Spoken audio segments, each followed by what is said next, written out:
Sveiki, mėlyje.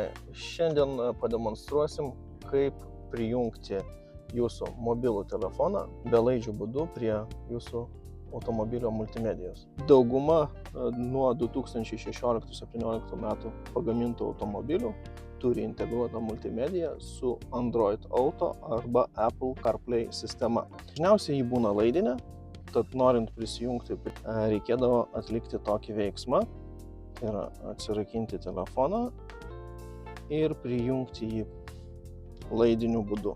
Dabar pademonstruosiu, kaip tai padaryti belaidžiu būdu labai paprastai. Prijungti bevėlį adapterį ir jį paleisti savo automobilio multimedijoje. Štai toks adapteriukas.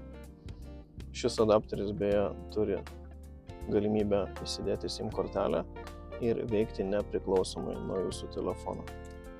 Galim naudoti pridėtą USB laidą. Šitą laidą prijungiam prie automobilio multimedinės sistemos. Prijungiam prietaisą. Užsidega lemputės. Užmegzti ryšį. Naudojant konkrečiai šį adapterį, jisai pats persikalibruoja pagal jūsų automobilio ekraną. Taip, kad nenustebkit. Pirmą kartą pajungus, jisai persikrauna, susikalibruoja reikiamo dydžio. Štai jisai susikalibravo ir prietaisas yra paruoštas naudoti.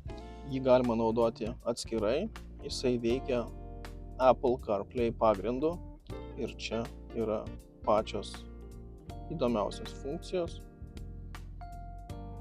kurių galbūt ne visada reikėtų naudoti vairuojant. Galima atsidaryti browserį ir naršyti internete.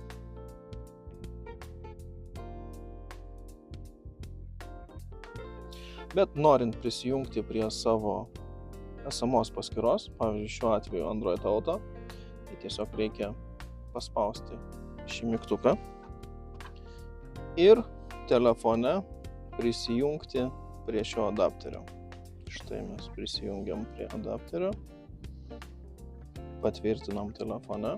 Štai mes gaunam savo Android Auto be jokio laido. Laido nėra, Android Auto. Čia galime pasileisti video. Važiuojam!